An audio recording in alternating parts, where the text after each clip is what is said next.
আসসালামু আলাইকুম, welcome to DeCreativen। সাথে আছি আমি সাদিকা শারমিন। আজকের লেকচারে আমরা বিটওয়াইজ অপারেটর সম্পর্কে জানব। আগেই বলে নিচ্ছি, বিটওয়াইজ অপারেটর একটু ডিপ বাট প্র্যাকটিক্যাল ইউজ খুবই কম। যারা একদমই প্রোগ্রামিং ল্যাঙ্গুয়েজে নতুন তারা চাইলে এই লেকচারটাকে স্কিপ করতে পারেন, কিন্তু দেখলে কম্পিউটার সম্পর্কে বেটার আইডিয়া হবে আশা করি। আমাদের কম্পিউটার পুরোটাই সার্কিট। এখানে দুটো অপশন হতে পারে, হয় অন না হলে অফ। আমরা অফ স্টেটকে 0 এবং অন স্টেটকে 1 হিসাবে নিয়ে 0 এবং 1-এর মাধ্যমে আমরা ডেটা পাঠাই। প্রত্যেক স্টেটকে আমরা বিট বলি। আমাদের যেমন ডেসিমাল নাম্বার সিস্টেম আছে, যেটা 0 থেকে 1 পর্যন্ত, অর্থাৎ বেস 10 হচ্ছে, সেরকম কম্পিউটারে 0 এবং 1 এই সিস্টেমটাকে আমরা বাইনারি সিস্টেম বলে থাকি, যেখানে বেস হচ্ছে 2 কেন 1 এবং 0 এই দুটো সংখ্যা দ্বারাই আমরা এটাকে রিপ্রেজেন্ট করি। যখন আমরা কোনো কিছু লিখি, যেমন 1, 2, 3 বা নর্মাল ডিজিট যখন লিখি, এটা প্রথমে বাইনারিতে কনভার্ট হয়, এরপর সেই বাইনারি কনভার্সনটা কম্পিউটারে যায় এবং কম্পিউটার সেটা বুঝতে পারে। সো এখন আমরা আসি কিভাবে আমরা কনভার্ট করতে পারি ডেসিমাল টু বাইনারি। এখানে দেখেন ডেসিমাল টু বাইনারির ক্ষেত্রে যে জিনিসটা হচ্ছে, যখন আমরা 0, 1 এই ক্ষেত্রে আমাদের সেম ভ্যালু থাকছে। 0 বাইনারি সিস্টেমেও যেখানে বেস 2 সেখানেও 0 থাকছে, কিন্তু যখন আমরা 2-তে চলে যাচ্ছি, 2 বাইনারি সিস্টেমে কোনো 2 নেই। আমাদের যেরকম 0 থেকে 9 পর্যন্ত যাওয়ার পরে আমরা একটা পর্যায়ক্রমিকভাবে এরপর 10, 11 এইভাবে শুরু করি, ঠিক সেমভাবে আমাদের এখানে 0, 1 এটা গেল, এরপরে আমরা 1, 0, 1, 1, 1, 0, 0 এইভাবে আমরা আগাই।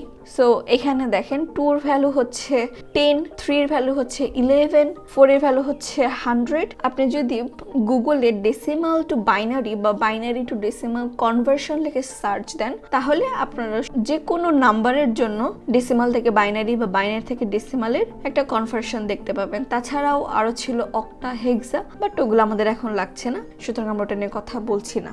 বাইনারি নাম্বার সিস্টেমকে অপারেট করার জন্য আমরা বিটওয়াইজ অপারেটর ব্যবহার করি।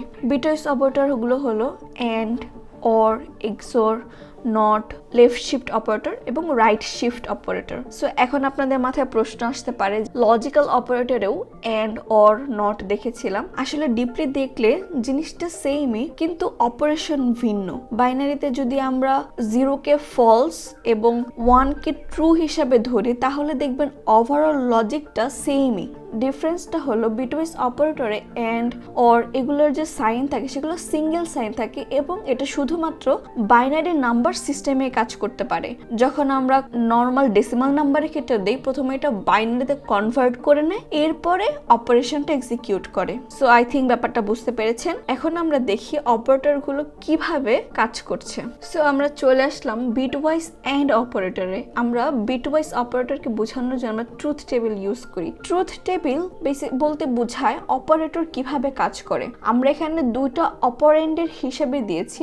এন্ড অপারেটরের ক্ষেত্রে কেবল তখনই অ্যান্সার 1 আসবে যখন দুটো অপারেন্ডের ভ্যালুই 1 হবে, বাকি সকল ক্ষেত্রেই এর ভ্যালুটা 0 আসবে। সো আমরা এক্সাম্পল হিসেবে আমরা দুটো অপারেন্ড নিয়েছি, একটা হচ্ছে 3 এবং একটা হচ্ছে 5। 3 আমরা ডেসিমাল নাম্বার সিস্টেমে নিয়েছি, সুতরাং এটা যদি আমরা বাইনারি নাম্বার সিস্টেমে নেই তাহলে এটা হয়ে যায় 1, 1 এবং 5 যেটা আছে সেটা হয়ে যায় 1, 0, 1। আমাদের যখন বাইনারি সিস্টেম হয় তখন আমাদের একটা বক্স আকারে থাকে, যেখানে 32টা কলাম থাকে বা বিট থাকে। ওখানে আমাদের যতগুলো বিট হয়, যেমন 3-এর জন্য আমাদের 1, 1, জাস্ট এই দুটো বিট 1 হয়েছে, বাকিগুলোকে 0 দ্বারা ফিল আপ করা হয়। সিমিলারলি 5-এর ক্ষেত্রে কি 1, 0, 1, বাকি যে অংশগুলো থাকছে সেগুলো 0 দ্বারা ফিল আপ হচ্ছে।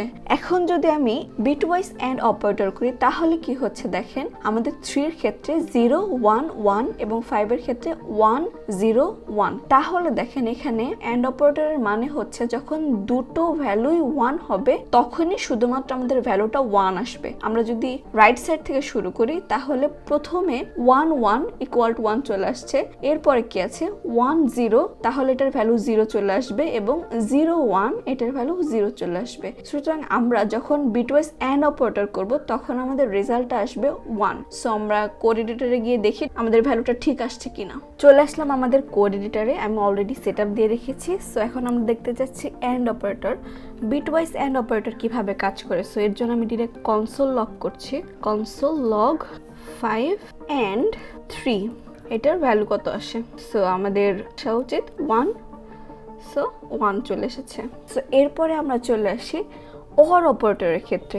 সো অর অপারেটরের ক্ষেত্রে কি হয়, ইনপুটে কোনো অপারেন্ডের ভ্যালু যদি 1 থাকে তাহলে আমাদের আউটপুটের ভ্যালু 1 চলে আসবে। সো যখন আমরা অর অপারেটর করছি তখন কি হচ্ছে 1 1, তাহলে অ্যান্সার আসবে 1 1 0, এটার অ্যান্সার আসবে 1 0 1, এটার অ্যান্সারও আসবে 1। সো আমাদের রেজাল্ট আসছে 1 1 1, যেটা ইকুয়াল টু 7। সো চলুন কোড এডিটরে গিয়ে দেখি রেজাল্ট কত আসে। সো চলে আসলাম কোড এডিটরে। এখন আমি জাস্ট এই জিনিসটাকে জাস্ট কপি করছি এবং এখানে অর এর পাশে পেস্ট করে দিচ্ছি। এখন আমি চাচ্ছি এখানে অর অপারেটর করতে। সো সেভ করলাম। সো অ্যান্সার চলে আসছে 7, যেটা আমাদের রেজাল্টের সাথে মিলে গেছে। এরপরে আসছে এক্সঅর অপারেটর। যখন দুটো ইনপুটের দুটো ভ্যালু সেম হবে তখন ভ্যালু 0 আসবে এবং বাকি সময় ভ্যালু 1 আসবে। সো আমরা যদি 3 এবং 5 কে বিটওয়াইজ এক্সঅর করি তাহলে দেখেন কি আসছে। আমরা রাইট সাইড থেকে দেখছি 1 1, তাহলে আমাদের ভ্যালু 0 1 0, এটার ভ্যালু আমাদের 1 আসছে এবং 0 1, এটার ভ্যালু আমাদের 1 আসছে। আমরা যখন ডেসিমালে নিচ্ছি তখন এই ভ্যালুটা 6 হয়ে যাচ্ছে। সো আমরা কোড এডিটরে চলে যাচ্ছি দেখার জন্য যে আমাদের রেজাল্টটা 6 আসে কিনা। চলে আসলাম কোড এডিটরে, আমি কনসোল লগকে আবার পেস্ট করে দিচ্ছি। এখন আমি চাচ্ছি যে এখানে এটা এক্সঅর অপারেটর দেখা। সো এটার অ্যান্সার আসা উচিত 6। তো আমরা চেক করে দেখছি 6 আসছে কিনা। যে আমাদের 6 চলে আসছে, তাহলে আমাদের ভ্যালুটা কাজ করছে। এরপর আসছে নট অপারেটরের ক্ষেত্রে। নট অপারেটর খুবই ইজি। এক্ষেত্রে কি হচ্ছে, যখন 1 থাকছে সেটাকে কনভার্ট করে দিচ্ছে 0-তে এবং যেটা 0 থাকছে সেটাকে কনভার্ট করে দিচ্ছে 1-এ। সো আমরা এখানে 5 নিয়েছি, বোঝানোর জন্য আমি আরো বেশি ভ্যালু নিয়েছি। এক্ষেত্রে আমাদের জাস্ট 1 এর জায়গাতে 0 এবং 0 এর জায়গাতে 1 করে দিয়েছি। সো -6টা কিভাবে আসলো, সেটা 1 কমপ্লিমেন্ট এবং 2 কমপ্লিমেন্টের মাধ্যমে এসেছে। আপনারা যদি বিস্তারিত জানতে চান তাহলে আমাকে কমেন্টে জানান, আমি এটা নিয়ে একটা বিস্তারিত একটা ভিডিও দিব, কারণ এখানে বেশ কিছু ইন্টারনাল ম্যাটার আছে। আমরা যখন নট করব, n ভ্যালুকে যখন আমরা নট করব তখন আমরা -n+1 ভ্যালু পাবো। সো আমরা চলে যাই কোড এডিটরে দেখার জন্য কিভাবে কাজ করছে। সো চলে আসলাম আমরা আমাদের কোড এডিটরে। সো এখানে আমি সেম জিনিসটাকেই পেস্ট করে দিচ্ছি এবং আমি জাস্ট 5 এর নট বের করতে যাচ্ছি। এর জন্য আমরা নেগেশন অপারেটর ইউজ করব। সো এখন আমি এটাকে জাস্ট সেভ করলাম। দেখেন এখানে এটা -6 চলে আসছে। সো এখানে সবসময় আমাদের রেজাল্টটা -n+1 আসবে। সো আমরা যদি এখানে 4 কে নট করি তাহলে আমাদের রেজাল্ট কি আসছে -5। এখন যদি আমরা এখানে 3 কে নট করি তাহলে এখানে আসবে -4। হোপ ব্যাপারটা ক্লিয়ার। এরপরে চলে আসলাম আমরা লেফট শিফট অপারেটর এবং রাইট শিফট অপারেটরের ক্ষেত্রে। লেফট শিফট অপারেটরের ক্ষেত্রে আমাদের যে পজিশনটা আছে সেই পজিশনটাকে চেঞ্জ করছি।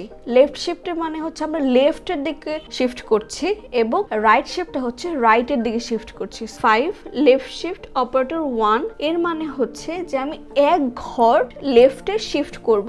সো আমি এক ঘর লেফটে শিফট করলাম, তাহলে ওই একটা ঘর ব্ল্যাঙ্ক হয়ে গেল, ওই ঘরটাকে আমরা 0 দ্বারা ফিল আপ করি। যখন আমরা 5 লেফট শিফট 2 দিচ্ছি তখন আমরা 2 ঘর লেফটে নিয়ে যাচ্ছি, তখন আমাদের কি হচ্ছে, ওই 2 ঘরটাকে আমরা 0 দ্বারা ফিল আপ করছি। সো চলে আসলাম কোড এডিটরে, কনসোল লগটাকে পেস্ট করে দিচ্ছি। এখন আমি চাচ্ছি left shift 1।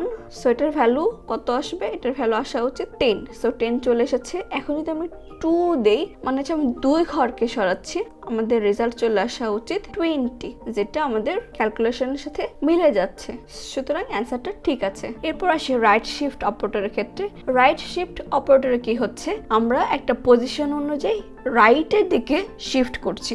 Right shift operator 1 এটা বলতে বোঝাচ্ছে যে আমরা এক ঘর রাইটে শিফট করছি। সুতরাং এখানে আমাদের প্রথমের দিকে যে ঘরটা ওইখানে এক ঘর খালি হয়ে যাচ্ছে, ওইখানে আমরা 0টাকে পুশ করছি। এখানে দেখেন আমাদের 5 এর জন্য কি ছিল 101, যখন আমরা রাইট শিফট করেছি তখন কি এক ঘর রাইট শিফট করেছি, যার জন্য এখানে 1টা ভ্যানিশ হয়ে গেছে, সো আমাদের এটার অ্যান্সার আসবে 2, কারণ হচ্ছে 10 এর ভ্যালু হচ্ছে 2।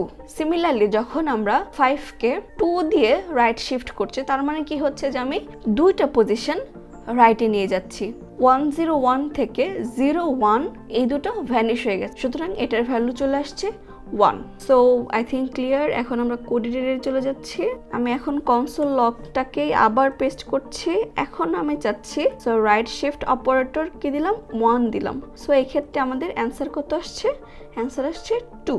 এখন যদি আমরা 2 ঘর দেই তাহলে অ্যান্সার আসছে কত, 1। সো আই থিঙ্ক ব্যাপারটা ক্লিয়ার। তো আজকে এই পর্যন্তই। যদি ভিডিওটা ভালো লেগে থাকে তাহলে অবশ্যই লাইক, কমেন্ট এবং শেয়ার করবেন। Thank you so much for watching this video and see you in the next time. Till then, explore more.